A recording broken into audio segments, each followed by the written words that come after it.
రాజధాని ప్రాంత గ్రామాల్లో లైఫ్ స్టైల్ మారిపోయింది సరే, అందుకు తగ్గట్టుగా వ్యాపారం కూడా పెరిగిందా? మొదట్నుంచి ఊపు మీదున్న రియల్ ఎస్టేట్ పరిస్థితి ఏంటి? అసలు అమరావతి ఎఫెక్ట్ చుట్టుపక్కల ఎన్ని కిలోమీటర్ల వరకు ఉంది? అన్నింటికీ మించి బేస్ బెజవాడలో బిజినెస్ ఎలా ఉంది?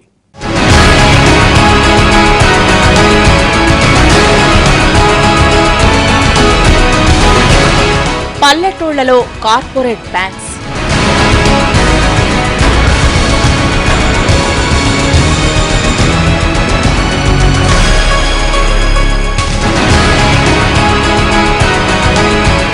కిటకిటలాడుతున్న బెజవాడ హోటల్స్, లాడ్జీలు,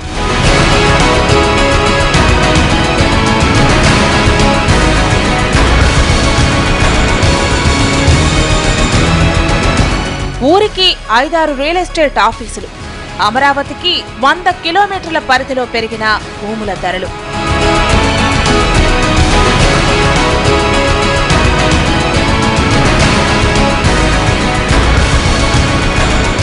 రాజధానిగా ప్రకటించడం, భూముల లావాదేవీలు పెరిగి కోట్లలో టర్నోవర్ జరుగుతుండటంతో బ్యాంకుల దృష్టి ఇటువైపు పడింది. భారీగా వ్యాపారం పెంచుకునే లక్ష్యంతో కార్పొరేట్ బ్యాంకులు సైతం క్యూ కట్టాయి. వీలైనంత ఎక్కువ మంది రైతుల్ని ఆకట్టుకుని డిపాజిట్స్ చేయించుకోవాలంటూ లోకల్ బ్రాంచీలు తెరిచాయి. ఒక్క తుళ్లూరులోనే ఇప్పుడు 13 బ్యాంకుల బ్రాంచీలు ఉన్నాయి. మొత్తం 29 గ్రామాలకు కలిపి 50కి పైగా బ్రాంచీలు ఏర్పాటవబోతున్నాయి.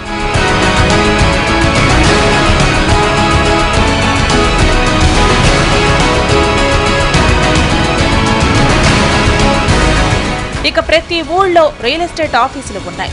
అమరావతికి చుట్టుపక్కల 100 కిలోమీటర్ల పరిధిలో, ఇంకా చెప్పాలంటే కృష్ణా, గుంటూరు జిల్లాల్లోని ముఖ్యమైన అన్ని ప్రాంతాల్లో భూముల రేట్లు పెరిగాయి. 29 రాజధాని గ్రామాల్లోని రైతులు భూములు అమ్మి కోటీశ్వరులైతే, భూములు లేనివారు, కాస్త కబుర్లు చెప్పగలిగే యువకులు 6 నెలల పాటు క్షణం తీరికలేనంతగా రియల్ ఎస్టేట్ వ్యాపారం చేసి లక్షాధికారులయ్యారు.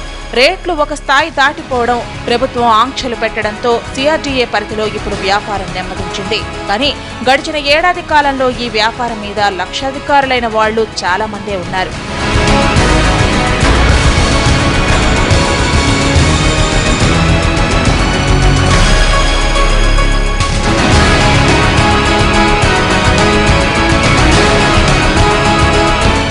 ఇక అమరావతి పేరుతో విజయవాడలో ఆతిథ్య రంగం అదిరిపోయింది. తాత్కాలిక రాజధాని కావడానికి తోడు 29 గ్రామాల్లో క్యాష్ ఫ్లో పెరగడం, అక్కడ పనుల మీద వచ్చే వాళ్లకు ఇదే కేంద్రం కావడంతో హోటళ్లలో 90% గదులు ఎప్పుడూ ఫుల్ గానే ఉంటున్నాయి. ఇక భోజన హోటళ్లు, రెస్టారెంట్స్ అయితే ఉదయం నుంచి రాత్రి వరకు ఎప్పుడూ రద్దీగానే ఉంటున్నాయి.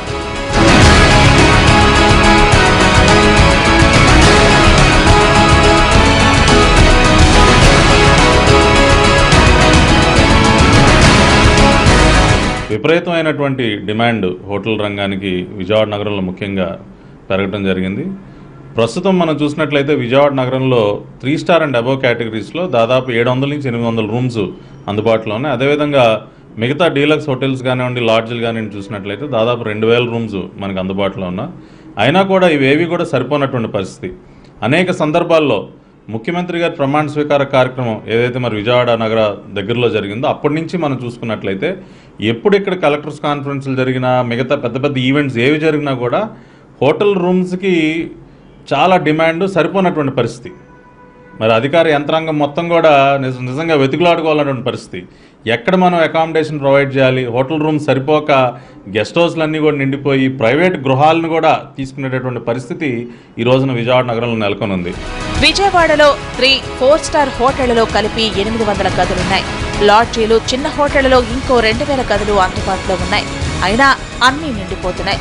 ప్రభుత్వ కార్యకలాపాలు, ప్రైవేట్ ఈవెంట్స్ పెరిగిపోవడంతో హోటల్స్ కు డిమాండ్ ఎక్కువవుతోంది. మరో 1000 గదుల వరకు డిమాండ్ ఉంటుందని అంచనా. దీంతో పాత లాడ్జీలు కూడా కొత్తగా ముస్తాబవుతున్నాయి. బిజినెస్ లేక ఇన్నాళ్లు పాడుపడిన గదులకు ఇప్పుడు రంగులేస్తున్నారు.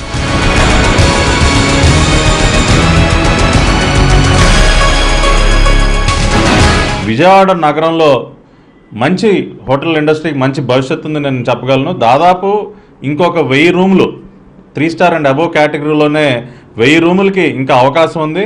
అదేవిధంగా మరి డీలక్స్ కేటగిరీ హోటల్స్లో ఇంకో 1500 రూమ్స్కి ఇంకా ఇక్కడ మనకి అవకాశం ఉంది కాబట్టి మరి వీటన్నిటినీ భర్తీ చేయడం కోసం అనేక సంస్థలు ముందుకు వచ్చిన ఇప్పటికే నోవోటెల్ వారు ఆల్రెడీ ఒక 250 రూమ్స్ ప్రాపర్టీ కన్స్ట్రక్షన్ కూడా మరి విజయవాడ నగరంలో స్టార్ట్ అవడం జరిగింది. ఇంకొక 300 to 400 రూమ్స్ 3 స్టార్ లెవెల్లో మరి చాలామంది ఇండివిజువల్ ప్లేయర్స్ ఇంకా ఆల్రెడీ కన్స్ట్రక్షన్ మొదలు పెట్టడం జరిగింది. ఒక్క హోటళ్లే కాదు, విజయవాడలో షాపింగ్, పర్యాటకం ఇలా అన్ని రంగాల్లో అభివృద్ధి కనిపిస్తోంది. ఉపాధి అవకాశాలు పెరుగుతున్నాయి. ఉపాధి కోసం కొత్తగా వచ్చేవారి సంఖ్య కూడా పెరుగుతోంది.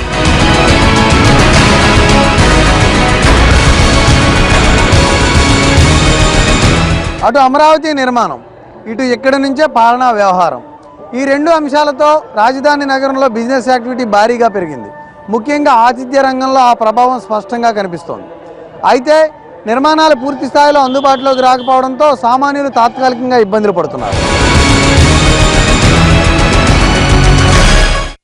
ఇది అమరావతి అంకురార్పణపై స్పెషల్ ఫోకస్. నమస్తే.